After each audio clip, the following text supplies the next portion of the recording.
Order! Order! You are an incorrigible delinquent at times.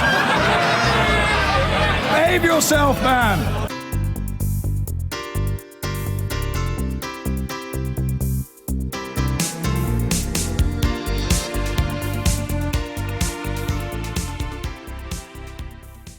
Amid rising interethnic tensions in Israel, an article in today's Jerusalem Post has talked of an ill wind blowing through the country and the shrinkage of the country's democratic space.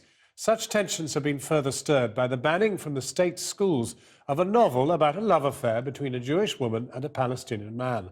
The book, Border Life, has now reached the bestseller list for the second time.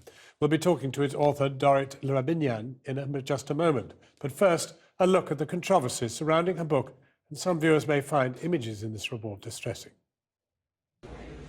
Rarely can a government measure of censorship have had such unintended consequences. The story of a love affair between an Israeli and a Palestinian wasn't even a bestseller until the government banned the book in schools. Government officials say they fear it could threaten Jewish identity. These scenes of mixed Palestinian-Israeli couples, straight and gay, kissing, were released in protest by the Tel Aviv edition of Time Out, almost immediately after the ban was imposed. At Ironi Daled High School in Tel Aviv, the issue has become a political football.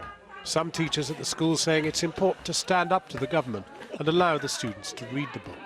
As a school principal, I think I have the obligation, the moral duty to rebel against it.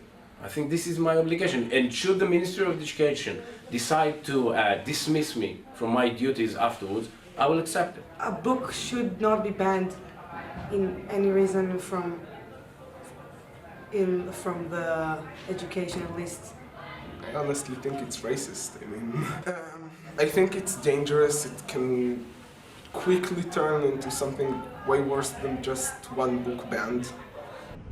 The facts underline the tensions in Israel today. 30 Israelis killed by Palestinians in the last 6 months, 180 Palestinians killed by Israelis in the same period. And that's not all. The shooting dead of an injured Palestinian fighter by an Israeli soldier last week, according to a television survey, finds 57% of Israelis supporting the action of the soldier, who, according to reports tonight, is being charged with manslaughter.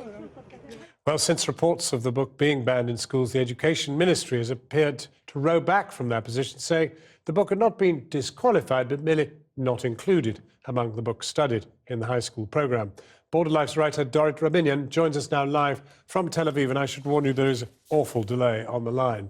Dorit Rabinian, this feels like possibly an autobiographical experience, or is it actually a response to the social and societal changes in Israel?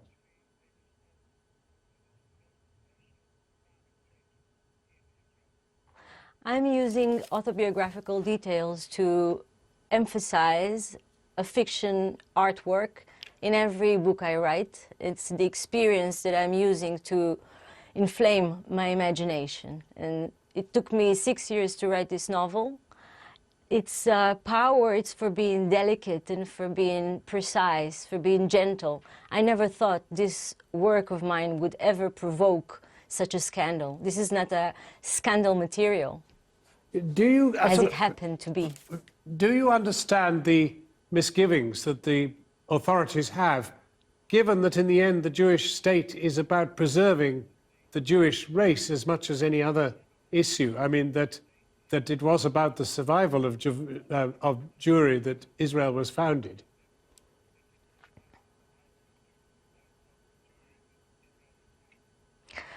Our DNA surviving for 2,000 years in the diaspora is based on preserving our identification by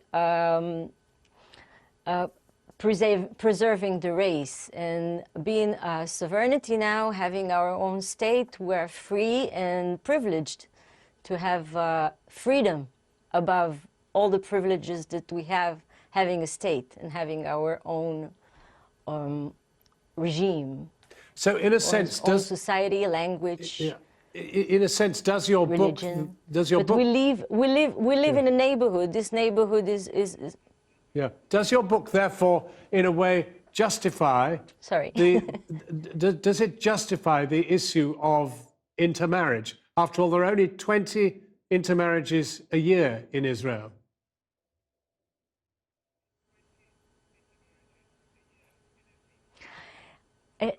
My motivation writing books, writing novels is never intend to justify or promote or have a hidden agenda as I was suspected to have.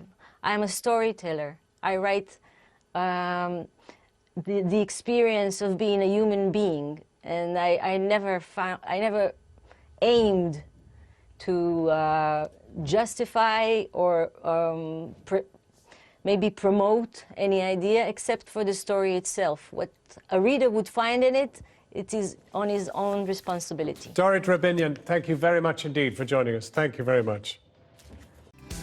I've been getting away with it all